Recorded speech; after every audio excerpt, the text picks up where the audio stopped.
Pre-quilted fabrics can help you create gorgeous, cozy pieces in a fraction of the time it would take to quilt them yourself. But here's the thing, one wrong move with these fabrics and you'll end up with wonky seams, shifting layers, and a finished piece you'll never actually want to wear. In this video, I'll show you 5 game-changing techniques that'll have you working with quilted fabric like a pro. Tip number 1. Pre-treat your fabric the right way. Pre-quilted fabric is unique, so you need to pre-wash it with care. Let me explain. This material consists of layers that are already machine quilted together. It's usually 2 layers of fabric with batting sandwiched between them. Whether you use them as your main shell fabric or as cozy linings, you get built-in texture and warmth without doing any quilting yourself. But here's the catch. All those layers can shrink at completely different rates when washed. You'll find these fabrics in knit and woven varieties, each behaving differently when they hit water and heat. Knit versions like jersey create those soft, drapey garments that move with your body, while woven options give you structure and hold their shape beautifully. Now, you might think pre-quilted fabrics are pretty limited, but I've been pleasantly surprised by the variety out there. Cotton, nylon, linen. If you search pre-quilted fabric online,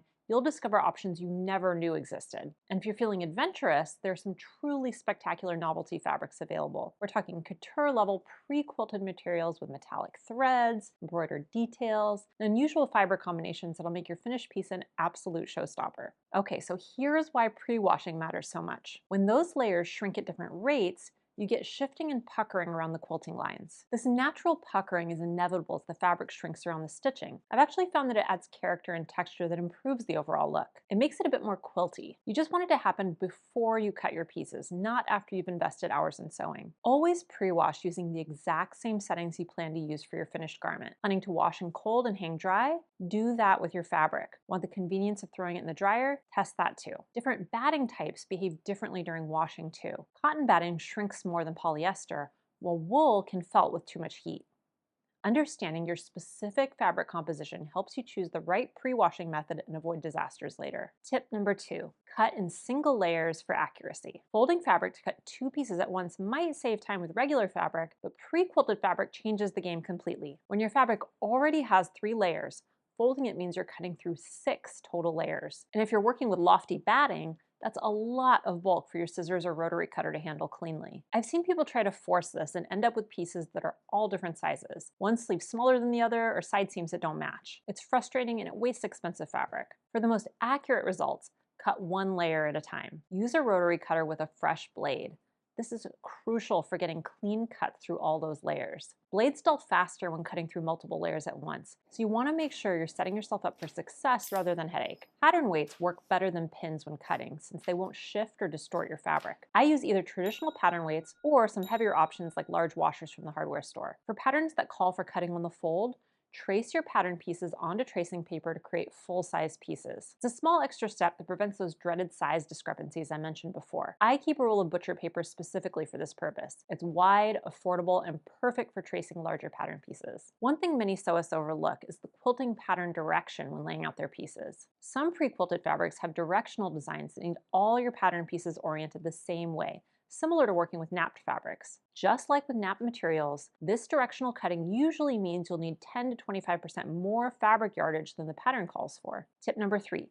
Take your time with pinning and sewing. Your main goal throughout construction is keeping all those layers perfectly aligned. I've found that regular dressmaking pins are often too short to hold all of these layers together. Use longer quilting pins or sewing clips to keep everything secure. Plan to use more pins than you normally would too. Think every inch or 2 along seams. This might seem excessive, but shifting layers are the #1 source of frustration with quilted fabric projects. Better to overpin than deal with wonky seams later. When it's time to sew, a walking foot becomes your best friend. This tool feeds all layers through your machine evenly, preventing that annoying situation where the top layer bunches up while the bottom layer stays put. If you don't have a walking foot, you can sometimes achieve similar results by manually guiding the fabric and reducing your presser foot pressure. As you sew, gently hold the fabric taut to maintain alignment without stretching. I like to support the weight of the fabric with my left hand while guiding with my right, especially when working with heavier quilted materials. Don't rush your stitching speed either. Slower, steady sewing gives you better control and prevents the machine from jamming when it hits thicker seam intersections. If you hear your machine struggling,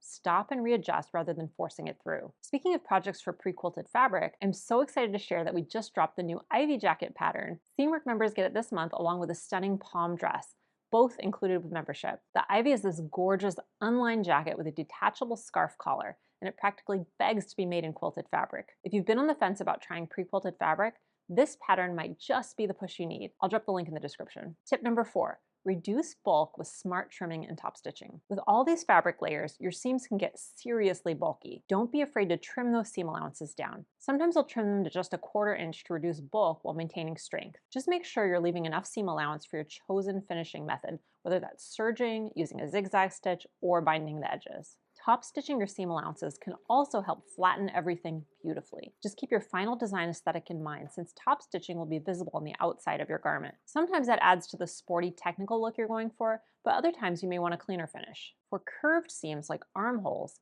clip those curves carefully to prevent bunching when you turn everything right side out. With quilted fabric, you need to clip more frequently than usual because the batting prevents the fabric from stretching and easing into curves naturally. One advanced technique is to actually remove some of the batting from seam allowances before sewing. This sounds complicated, but it's just a matter of carefully snipping some of the quilting stitches and trimming out the batting in a narrow strip along the seam line. This dramatically reduces bulk while maintaining the quilted effect everywhere else. Tip number 5, master seam finishing techniques. If you skip seam finishing with pre-quilted fabric, you'll immediately regret it. All those raw edges need to be contained and managed properly, and batting has a tendency to shed and create lint if left unfinished. A serger or wide zigzag stitch works beautifully for seams that will be hidden inside your garment. The key is adjusting your settings for the extra bulk. You might need to loosen your tension or use a slightly longer stitch length than usual. For seams you want to showcase, bias binding creates a gorgeous finish edge that gives you an opportunity to add personality with contrasting colors. I love using a bright binding on neutral quilted fabric. It transforms the whole piece from basic to statement making. The key to choosing the right pattern for pre-quilted fabrics is looking for designs that embrace the bulk rather than fighting against it. These fabrics work best with clean lines,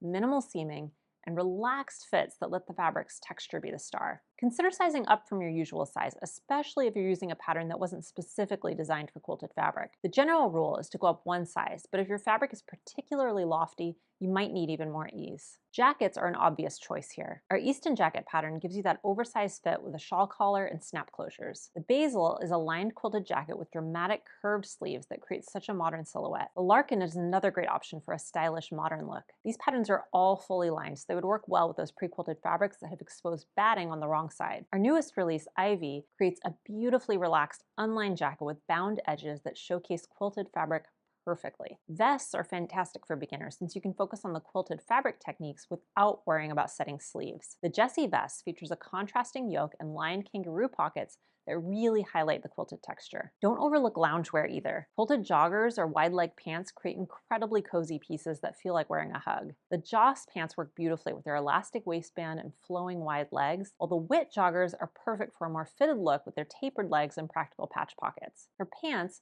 make sure to size up to accommodate the fabric's extra bulk. Both patterns already have ease built in, but it's much easier to take seams in later than to let them out if you find that you need less room. Pre-quilted fabric also shines in accessories where that extra padding serves both form and function. The Rocco lunch bag lets you skip additional insulated lining, while the Jordan device sleeve gets extra protection for your electronics. Even something simple like the James glasses case becomes special when made with quilted fabric. By the way, I'm making a sweater this winter that mixes pre-quilted fabric with non-quilted, and I can't wait to share it with you in an upcoming video. If you're excited about working with pre-quilted fabrics, you'll definitely want to understand all the different types of cotton fabric available, since many quilted fabrics start with cotton as their base. There are 12 distinct types of cotton fabric that each behave completely differently in your projects, and choosing the wrong one can make your garments feel stiff or cheap. Watch this video next to master cotton fabric selection.